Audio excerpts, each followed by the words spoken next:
Hello students. तो हम लोग पढ़ रहे थे पॉलिटिकल साइंस।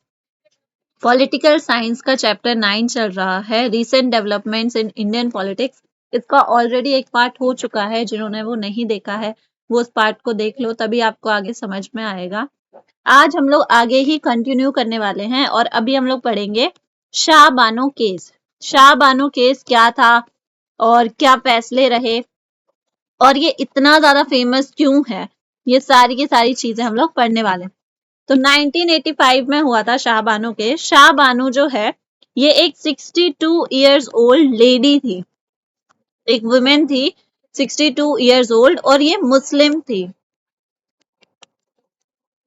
मुस्लिम्स में क्या होता है, जब डाइवोर्स होता है तो उस टाइम पे कुछ अमाउंट ऑफ मनी जो होती है वो देनी होती है हस्बैंड को अपनी वाइफ को, ताकि वो आगे अपना ध्यान रख सके। बट जो शाह बानो थी, उनके हस्बैंड ने उस पैसे को देने से मना कर दिया था, और वो इतनी ज्यादा बूढ़ी थी कि वो अपने लिए लिविंग नहीं कर मतलब बना नहीं सकती थी, अपने लिए पैसे नहीं बना सकती थी, अपना ध्यान नहीं रख सकती थी। तो इसकी वजह से इन्होंने क्या किया, इन्होंने केस कर दिया था, जिसमें उन्होंने अपने हस्बैंड से उस पैसे की डिमांड करी, जिसको कहा जाता है एलिमनी। ओके, उस चीज की इन्होंने डिमांड करी थी अपने हस्बैंड से, और केस यही था, बस इतना सा ही केस है और कुछ नहीं है। कि शाह बानो जो थी वो 62 इयर्स ओल्ड एक मुस्लिम लेडी थी, जिन्होंने डाइवोर्स लेना था अपने हस्बैंड से। वैसे लेना नहीं था, उनके हस्बैंड ने उनको डाइवोर्स दे दिया था, और वो इतनी ज्यादा बूढ़ी थी कि वो अपने लिए अपना ध्यान नहीं रख सकती थी, अपने लिए पैसे नहीं बना सकती थी, और उनके हस्बैंड ने उनको एलिमनी भी नहीं दी थी। तो उन्होंने कोर्ट से ये मांग करी थी कि वो उनके हस्बैंड से उनकी जो एलिमनी बनती है वो दिलवाए। अब कोर्ट जो था उसने ये फैसला उनके हक में सुनाया था, ठीक है, उनके फेवर में ये फैसला सुनाया था। ये तो चलो सिंपल सा हो गया, बट कंट्रोवर्सी क्या है, ये हम लोग इस केस के बारे में क्यों पढ़ रहे हैं? जाहिर सी बात है कुछ कंट्रोवर्सी रही होगी, जिसकी वजह से हम इसको यहाँ पे पढ़ रहे हैं। तो इसकी मेन कंट्रोवर्सी क्या थी? मेन कंट्रोवर्सी, इसकी मेन कंट्रोवर्सी ये थी कि जब कोर्ट का फैसला आया तो जो मुस्लिम लीडर्स होते हैं, जो मुस्लिम गुरु होते हैं, ठीक है, उन्होंने कहा कि कोर्ट जो है वो उनके धर्म के मामले में टांग अड़ा रहा है, उनके पर्सनल मामलों में इंटरफेयर कर रहा है, जो उनके अकॉर्डिंग गलत था।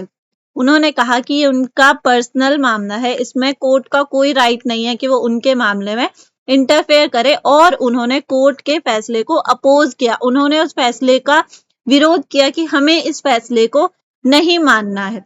और उस समय पे जो मुस्लिम लीडर्स थे, उन्होंने इतना ज्यादा प्रेशर बनाया हमारे प्राइम मिनिस्टर पर। उस समय के प्राइम मिनिस्टर थे राजीव गांधी।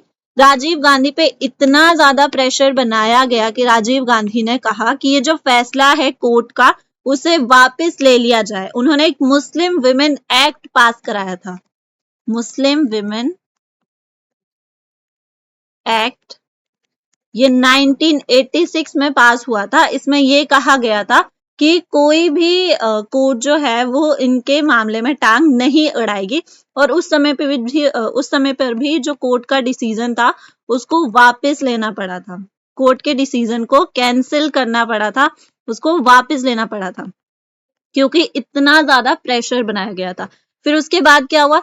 अब डिसीजन जो था वो तो वापस ले लिया गया। फिर बाद में जो विमेन ऑर्गेनाइजेशन होती हैं, जो भी और भी कुछ औरतें थी मुस्लिम कम्युनिटी से, उन सब ने इस चीज का विरोध किया कि जो गवर्नमेंट है वो उनके हक में क्यों कह रही है।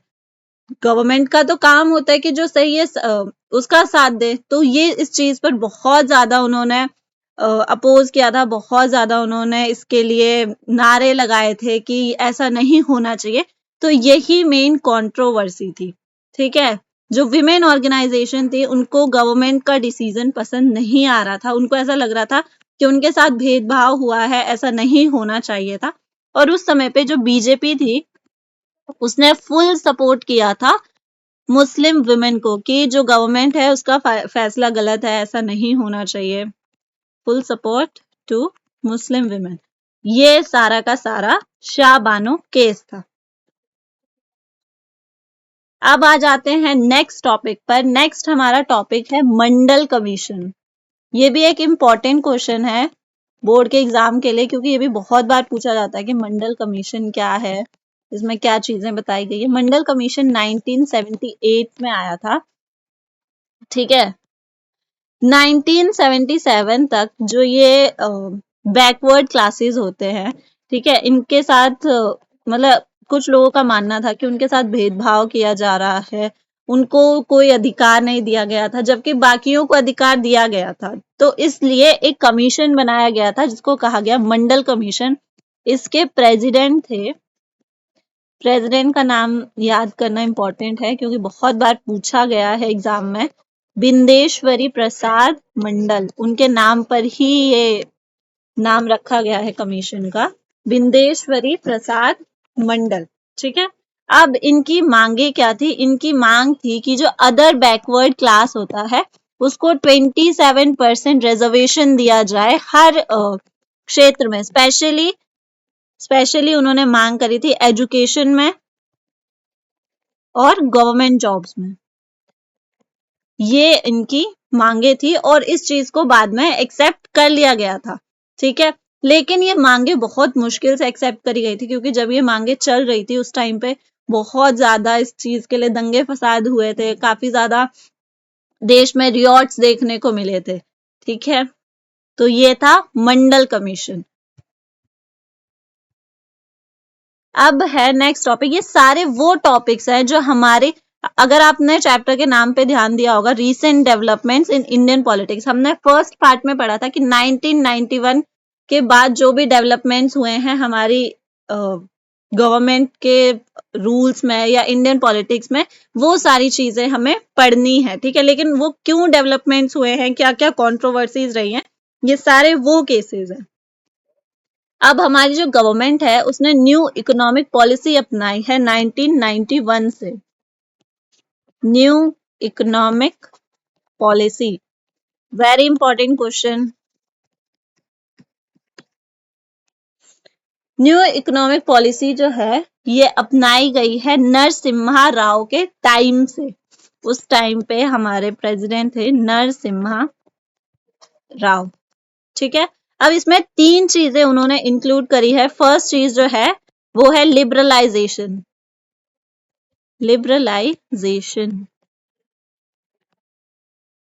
लिबरलाइजेशन के अकॉर्डिंग जो भी ये ट्रेड वगैरह बिजनेस जो है उसको सिंपल किया गया है, ठीक है। ज्यादा इसको वो मतलब लिमिटेड नहीं रखा गया है सिर्फ अमीर लोगों के लिए या पढ़े लिखे लोगों के लिए। इसके अकॉर्डिंग कोई भी इंसान बिजनेस कर सकता है, कोई भी इंसान ट्रेड कर सकता है, कोई हार्श पॉलिसीज नहीं है बिजनेस और ट्रेड के लिए। इसकी वजह से देश का भी डेवलपमेंट होगा और लोगों का भी डेवलपमेंट होगा, ठीक है। ये वो पॉलिसीज हैं जो बिजनेस या ट्रेड करने के लिए बनाई गई हैं और इससे इंडिविजुअल का भी डेवलपमेंट होगा और कंट्री का भी डेवलपमेंट होगा साथ में ही। जब इंडिविजुअल का डेवलपमेंट होगा तब फिर कंट्री का भी होगा। लिबरलाइजेशन ये फर्स्ट है। सेकंड जो चीज अपनाई गई है वो है प्राइवेटाइजेशन। प्राइवेटाइजेशन में बहुत सारी ऐसी कंपनीज हैं जिनको गवर्नमेंट प्राइवेट हैंड्स में दे रही है, मतलब प्राइवेट लोगों को दे रही है ताकि वो और ज्यादा इफेक्टिव हो सके और ज्यादा उसको अच्छे से यूज किया जा सके, ठीक है। इसलिए उसको प्राइवेटाइजेशन कहा जा रहा है। इसका और कुछ मीनिंग नहीं है। जो गवर्नमेंट कंपनीज हैं उनको प्राइवेटाइज किया जा रहा है, मतलब प्राइवेट लोगों को दी जा रही है, मतलब प्राइवेट हैंड्स में दी जा रही है, ठीक है। इंडिविजुअल्स को दी जा रही है ताकि प्रोडक्टिविटी जो है वो और ज्यादा बढ़े और उनकी एफिशिएंसी जो है ये भी बढ़े, तभी तो देश विकास करेगा। थर्ड क्या चीज अपनाई गई है? थर्ड चीज जो अपनाई गई है वो है ग्लोबलाइजेशन। ग्लोबलाइजेशन और कुछ नहीं है, ये सिर्फ एक तरीका है, एक जरिया है जिसमें सारी की सारी दुनिया एक साथ आके ट्रेड करती है। ट्रेड क्या कुछ भी करती है, मतलब इसमें हम लोग किसी भी चीज का फ्लो हो सकता है, चाहे वो मनी का हो, चाहे वो पीपल का हो, चाहे वो सर्विसेज का हो, ठीक है। मतलब एक जगह से दूसरी जगह व्यूज जो है, जो आइडियाज है, वो पहुंचते हैं। ओके, ये पूरे वर्ल्ड को एक दूसरे से कनेक्ट करता है।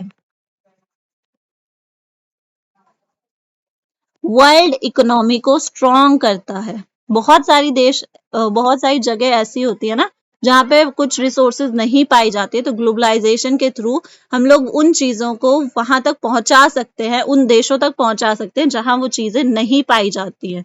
ठीक है, इससे क्या होगा, डेवलपमेंट जो होगा वो ज्यादा जल्दी होगा। ठीक है, ज्यादा तेजी से हो पाएगा। तो ये सारी की सारी चीजें अपनाई गई हैं हमारी गवर्नमेंट द्वारा। आई होप आप लोगों को यहाँ तक समझ में आ गया होगा। नेक्स्ट क्लास में हम लोग इस चैप्टर का बचा हुआ पार्ट करेंगे। आज के लिए बस इतना ही। Thank you.